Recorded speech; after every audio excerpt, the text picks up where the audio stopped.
In China, I got out of the way when you're on a different strategy. Understood. We swapped the cars. Have a tea break while you're at it. Come on. Lewis Hamilton didn't just express frustration after the Miami Grand Prix, he sparked a real fire behind the scenes at Ferrari, something few expected. The team radio was loaded with tension. His tone was sharp, and the message delivered left no room for doubt. There is something seriously wrong with Ferrari's race strategy. He didn't mince words, nor did he try to sugarcoat anything. He went straight to the point, exposing a level of disorganization on the pit wall that surprised not only fans, but also the media and many within the paddock. What makes this episode even more intense is that it wasn't just a case of poor performance on the track. It exposed a crisis of trust, leadership, and structure, right in a team that should be supporting one of the greatest names in Formula One history. Before we dive into every detail, from the leaked audio to Hamilton's post-race remarks and their internal consequences at Ferrari, make sure to like this video, subscribe to the channel, and stay with us until the end, because what we're about to reveal could completely shift how Hamilton's journey with the Italian team is viewed. It all began with an explosive message that deeply shook Maranello. Hamilton's outburst came after a sequence of confusing team orders that played out live, over the radio, in front of a global audience. The British driver started the race on hard tires, and after switching to mediums, ended up behind Charles Leclerc, who was still on the hard compound. Hamilton quickly noticed he had more pace and tried to pass, but Ferrari hesitated. Instead of taking decisive action, they asked him to hold position and benefit from Leclerc's drag reduction system. The call reeked of indecision, and Hamilton wasn't having it. "So you want me to stay here the whole race?" he questioned over the radio. "That's not teamwork. That's all I'll say." He reminded the team that he had given up position to Leclerc without any resistance at the Chinese Grand Prix. This time, he expected the same courtesy.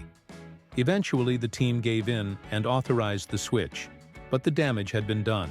Hamilton's tires had already degraded from running too long in dirty air, and by the time he got past, the Mercedes of Kimi Antonelli was already about 5 seconds ahead. Hamilton pushed on, consistently asking for lap time updates, trying to understand where he was losing pace, showing the mindset of a driver who still believes he can compete. But the driver behind him wasn't easing up. He was close enough that Ferrari decided to reverse the earlier team order. Hamilton's sarcastic response summed up the chaos. "So now you think I can't catch up or what?" And he added another jab, "Might as well have a tea while I'm at it." And when told that Carlos Sainz was rapidly approaching from behind, Hamilton hit back again. "Want me to let him through too?" At the checkered flag, Hamilton crossed the line in 8th place, right behind Leclerc. A result that didn't reflect the internal mess Ferrari faced during the race, and only intensified his anger. In his post-race interview, he didn't hold back. "Make a decision. You've got all the data. Make it fast," he said. "We're in the car, we're fighting, and we're processing a million things at once." And the fallout didn't stop there. Hamilton revealed that after the race, team principal Frédéric Vasseur came to his garage. The conversation was tense. "I just put my hand on his shoulder and said, 'Calm down, man. Don't be so emotional,'" Hamilton told journalists. It could have been worse. Part of it was sarcasm. It was a rare moment of insight into the team's inner workings. Normally, Hamilton keeps these tensions to himself, but this time, he laid it all out, not with anger, but with calculated honesty. He made it clear that Ferrari's strategic indecision is becoming costly, and he made no apologies for still having fire in him. "I won't say sorry for being a fighter," he stated. "I want to win." Vasseur, on his end, played down the incident. He said he understood Hamilton's emotions and insisted the team acted in Ferrari's best interest. But even he admitted to the slow decision-making and the challenge of issuing team orders in real time. Still, the core problem remains. Ferrari missed out on another key opportunity due to communication breakdowns, flawed planning, and a lack of unity. This wasn't just a typical mid-race radio rant. It exposed a structural issue growing inside the team. Hamilton's anger wasn't only about a poorly executed position swap. It was about being in a car that's already struggling and watching errors chip away at the few chances he has left to fight for better results. Ferrari's decision to reverse positions came too late to make a difference. and the way it was carried out left even the drivers confused. The entire ordeal could have been avoided with a clearer plan and quicker calls. Hamilton's call for urgency and strong leadership wasn't a tantrum.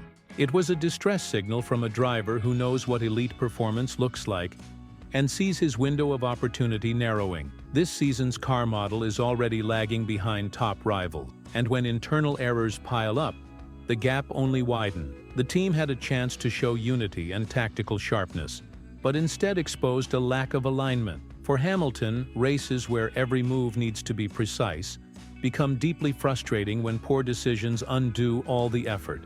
To those who watched the Miami Grand Prix, Hamilton sarcastically asking if he should let Sainz pass says it all. The message he's sending to Ferrari is crystal clear. If they want to turn this season around, they need to match his level of focus and clarity, because Hamilton isn't here to fill the grid. He's here to win. And if Ferrari keeps tripping over itself, this dream partnership could fall apart quickly. Let us know in the comments what you think about Ferrari's decisions in Miami. Was the team right to ask Hamilton to hold position? Or was it yet another case of pit wall paralysis that could cost more than just a few points on Sunday? Because what we saw in Miami wasn't just a tactical mistake or a lapse in communication. It was a public unveiling of something much deeper, a growing disconnect between one of the most accomplished drivers in the sport's history and a team that still seems unsure how to handle him. Ferrari's hesitation, their split-second indecisions, and their inability to clearly communicate with both drivers created the perfect storm. A storm that didn't just ruin the race pace, but also revealed a fragile foundation within the team's structure. This wasn't an isolated incident.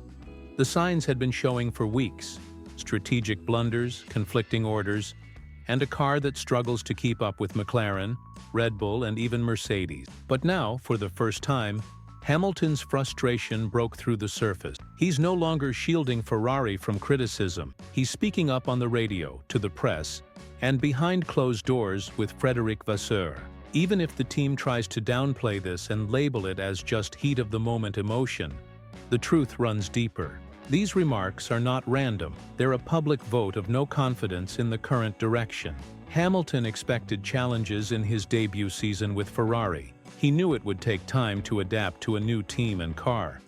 But what he didn't expect was to be held back by internal confusion, mixed signals at crucial moments, and being denied the freedom to race when it mattered most. What makes this worse is that all this came just after he voluntarily gave up position to Leclerc in China, a gesture of trust and unity. In Miami, he expected the same in return.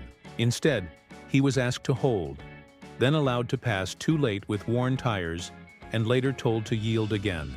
It wasn't just Hamilton's Sunday that was mismanaged. It was Ferrari's entire approach to intra-team dynamics and race day decision-making. When your two top drivers have to negotiate positions mid-race, and when radio messages are full of sarcasm, frustration, and confusion, it's not just a strategy problem.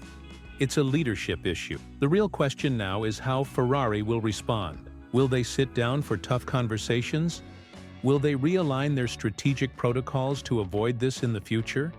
Or will they keep ignoring it, hoping results magically improve while internal tensions continue to simmer? Because if Hamilton's comments made one thing clear, it's that he's still hungry. He still believes he can win, but he also knows belief alone isn't enough. The team must match his intensity, mental sharpness, and demand for excellence, not just on track but on the pit wall too. So once again, what's your take?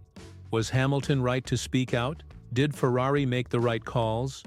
Or is this the beginning of a breakdown inside Maranello? Share your thoughts in the comments, and don't forget to hit the like button, subscribe to the channel, and turn on notifications so you don't miss a moment. Because if the Miami explosion is any indication, the upcoming races could get even more dramatic. Hamilton has made his stance clear. Now it's Ferrari's move, and we'll be watching closely.